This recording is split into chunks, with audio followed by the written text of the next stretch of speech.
Dillian the Body Snatcher White here. It's a champ. Big up to Sporting Icon. Subscribe. Otherwise, I might pay you guys a visit.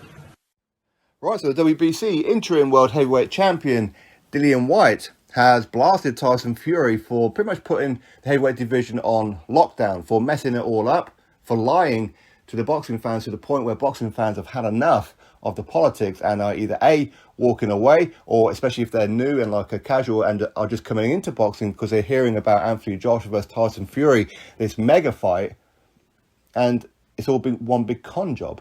And they're walking away like, I can't be dealing with that. I'm going to stick with UFC. Anyway, Dillian Whyte has said this about Tyson Fury. Tyson Fury has screwed up the entire heavyweight scene, and the whole sport is struggling because of it. Losing AJ versus Fury screwed boxing because casual fans just see the big fights not happening and the people at the top lying to them or fighting bums instead. Dillian Whyte's statement to the Sun Sport. Now, there's so many different things to talk about within this very short statement, which is, when it comes to Fury and AJ, a lot of people were very interested and very excited about that fight.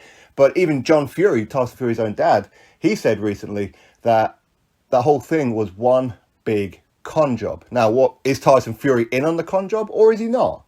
I don't know, but either way, he's allowed it to happen.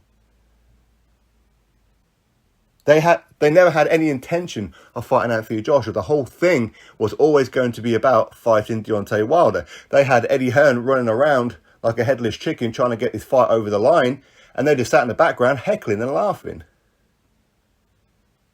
Always putting up roadblocks, excuses, and putting the fight down and all these kind of things. Why? Because they never actually wanted to fight. They were always going to be fighting Deontay Wilder. His whole thing was used as one big publicity stunt. And people accept it. And people go, Tyson Fury is such a genius. But he's got a rematch clause, arbitration. And you see, this is the problem. Too many people seem to think that they're damn experts. And nobody's heard of arbitration before this, or very few people at least. The whole thing was one big con job. And whether you think Tyson Fury was in on it or not, you have to say Tyson Fury allowed them to do it. In fact, Tyson Fury afterwards was laughing at Eddie Hearn because Eddie Hearn done all this work, and now Eddie Hearn is, in Tyson Fury's own words, has got egg on his face. Well, okay, so what? You taught him a lesson.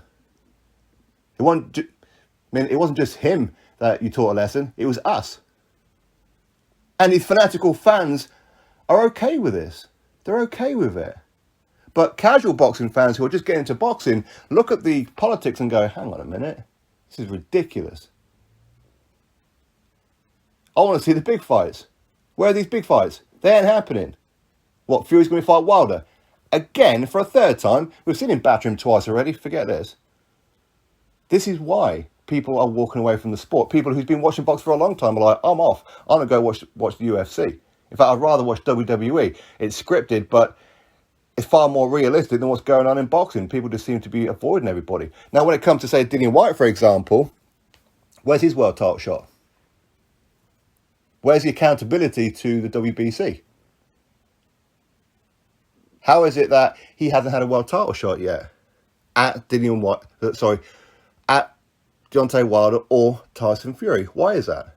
He's been the WBC number one for how long? Sure, he took a blip, but he went back and corrected it against Povetkin. But where's his world title shot? How is it that, say, Luis Ortiz has managed to have 2 world title shots with Wilder for the WBC, and the WBC sanctioned it? How is that? And Dillian Whyte hasn't had 1. You want to tell me that Luis Ortiz has done more than Dillian Whyte? Really? Is that what you want to tell me? You want to tell me that Tyson Fury, after 2.5 years layoff, can come back, fight 2 cab drivers and get a world title opportunity, even though he wasn't ranked in the top 15 of the WBC? You want to tell me that Tyson Fury has done more than Dillian Whyte? You could say he beat Klitschko, 3 years previously. But again, that had nothing to do with the WBC. People want to say how, well, Dillian Whyte, he had the opportunity to fight Wilder, all he had to do was fight Luis Ortiz. Well, nobody else had to go out there and fight Luis Ortiz. And even then, even though the WBC did order that fight, and Dillian Whyte did actually offer Luis Ortiz $2 million, Luis Ortiz said no. That's a fact, by the way. It's not my opinion. But that was for the secondary mandatory. A Luis Ortiz who'd just come off a knockout loss to Wilder. Why was that happening? But again, if you want to say that Dillian Whyte doesn't deserve it because he didn't fight Luis Ortiz, even though the WBC ordered it, then why are you perfectly okay with Tyson Fury getting a second opportunity against Wilder when Fury was ordered to fight Dillian Whyte as well, including for the diamond belt?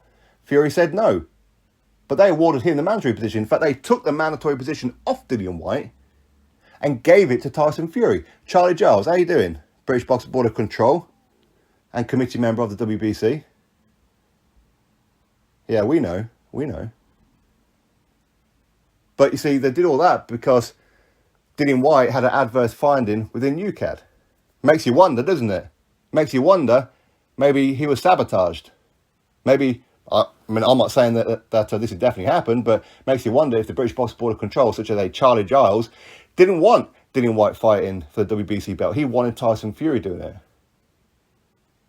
Maybe. Spoke to UCAD, sabotaged it, eh? Well, let's get him out of the way for a little bit. He'll get cleared in the end, but in the meantime, whilst under investigation, let's suspend his position and let's give it to Tyson Fury. How convenient was that? How convenient?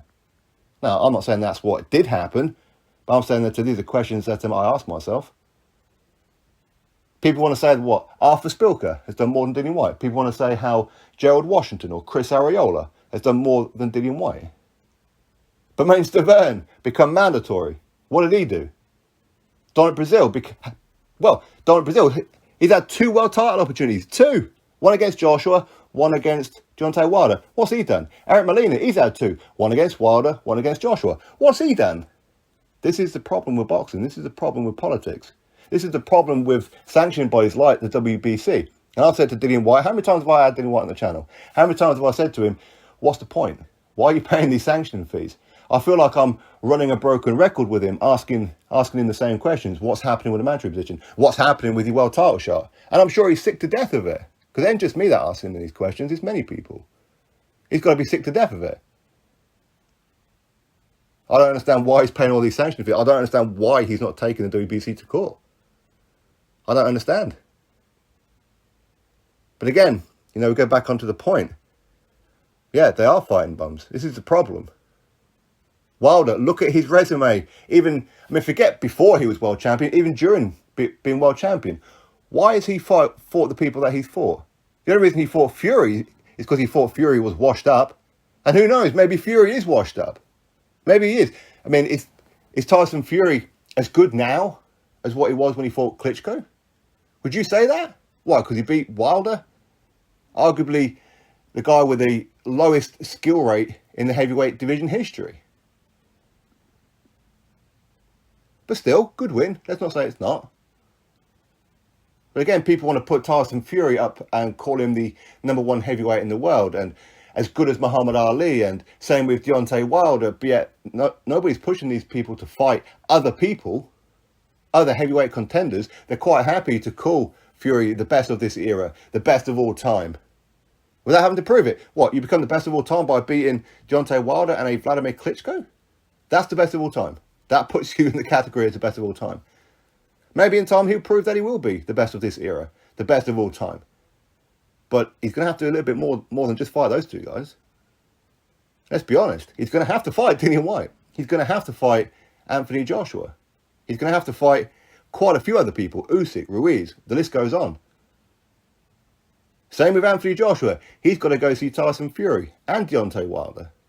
Deontay Wilder's got to go see Joshua and Dillian Whyte and so forth. There are so many fights that are not being done. And even when, say for example, I don't know, a Wilder Fury Part 3, ain't nobody asking for that fight. Nobody needs to see it. We've seen it twice already. We've seen Tyson Fury comprehensively batter Deontay Wilder. And the excuses that come out afterward is ruining boxing. Because some boxing fans who come in, look at these excuses and go, oh my days, forget this, I'm off. And you've got fanatical fans who give him a pass, who encourage him to say these kind of things. Why? Because they want content. That's all it is. Anyway, that's my thoughts. That's Dillian Whyte's thoughts. You drop me yours. Click thumbs up, subscribe. Catch you on the next video.